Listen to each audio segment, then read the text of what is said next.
Hello everyone, it's Steve with Aptera Owners Club. Okay, they finally did it. We've been asking Aptera to make a video showing how to change the wheels, the tires on an Aptera, because this whole hub motor situation really confuses people. I made a video and I tried to explain it, but there wasn't a video just showing it being done on an Aptera, so I just had to kind of give sort of theoretical information and showing them that it's not any different than in a regular car. But finally, and people are always asking about this, like, oh, how do I change the tires with a hub motor? Because they think it's going to be different, but it's exactly the same. And so they, after I finally made a video, they made a debunking myths video, and one of them was about changing the tire, which is great. Um, so this is what a normal tire, changing the tire looks like. You take the lug nuts off. This one's a four lug nut tire. Most of them are five now. And then you see the brake rotor, the brake caliper, and the suspension. So this is what people are familiar with. People that have changed car tires know that this is what it looks like. And they somehow think that the hub motor is attached to the wheel. Okay, it is not. And so we'll show you. All right, so here's the video. We'll go through it little by little. They show they're putting the hydraulic jack, the floor jack, on the jacking point. And the jacking point, this is on the Beta vehicle. The jacking point is right behind the lower control arm. So see, here they are jacking it up. This is the wheel. All right, let's go back a little bit. Um,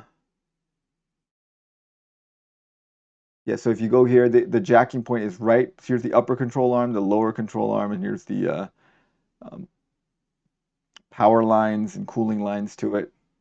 And they're jacking it up.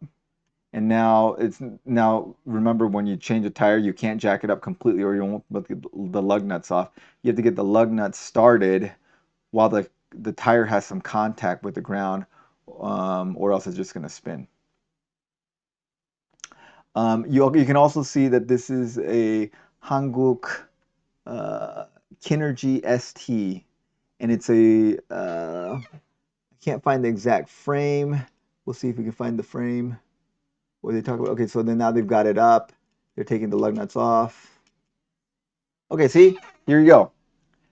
When they take the wheel, this is a normal car rim, and then here's the hub motor.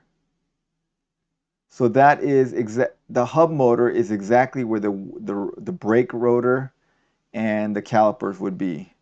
The difference being that the brake rotor and the calipers are inside this hub motor. So the hub motor encompasses the brakes, the brake rotor, and the caliper, and the motor. So you can see the caliper in here, and the rotor is in here in this vented area. Okay, so now they're putting the new one back in.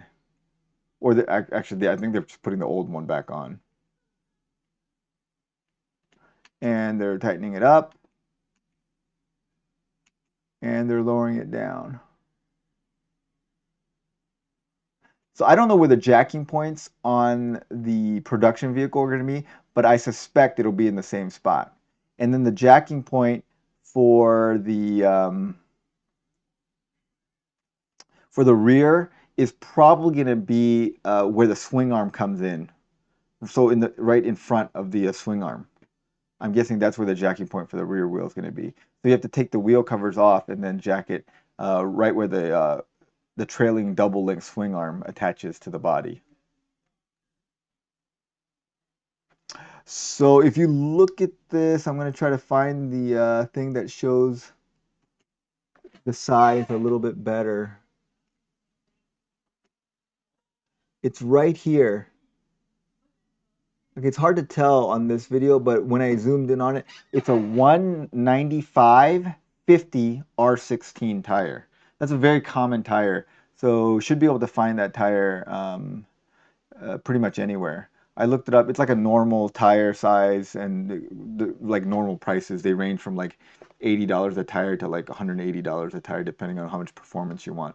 So, but a very easy tire to get, and that shouldn't be a problem. So again, you see here is the Alafe motor. You can see the brake rotor right here, and there's a caliper right here, the brake caliper. So it's all encompassed in here. So it's not any different than removing the tire on a regular car. So I'm glad that Aptera finally made this video. This is a video that it was one of the things that I requested them to demonstrate when I went and visited them a few months ago. We just didn't have time for it, but they finally did it. So that's great because I know this is one of the number one questions that everyone has when they hear about the hub motor. They're like, oh my goodness, well, how are you going to change the tire? It's going to be so hard. They don't show you how the wheel pants come off, but we're told that the wheel pants will come off very easily in less than 5 minutes. Um, and so you just take the wheel covers off, and then after you take the wheel cover off, this is what you have to do. So it's a little bit harder than doing it on a regular car because you got to take the wheel cover off. But after that, after you take the wheel cover off, it's you just find the jacking point, jack it up, take the lug nuts off, pull it off, and then put the new one back on. It's easy peasy.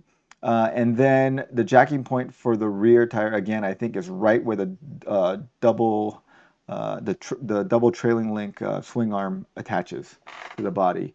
So it should be pretty easy to work on the tires. That shouldn't be a problem. And I think any tire shop should be able to handle it. Now, a lot of tire shops have those little crane things where they attach to the jacking points on both sides of the car and lift it up for four-wheel cars. That's not going to work on the Aptera. They're going to have to use floor jacks probably to do it. So you're going to have to go to some place that's comfortable using floor jacks to change your tires and work on the tires. But again, not going to be a big issue. I'm glad Aptera finally made a video. Now it's crystal clear how it works. There should be no question about how the tires get changed on an Aptera now. Okay, so any comments? Put them down below. Love reading all you guys' comments. Thanks again to all of our supporting members, and thanks for watching, everyone, and have a great day.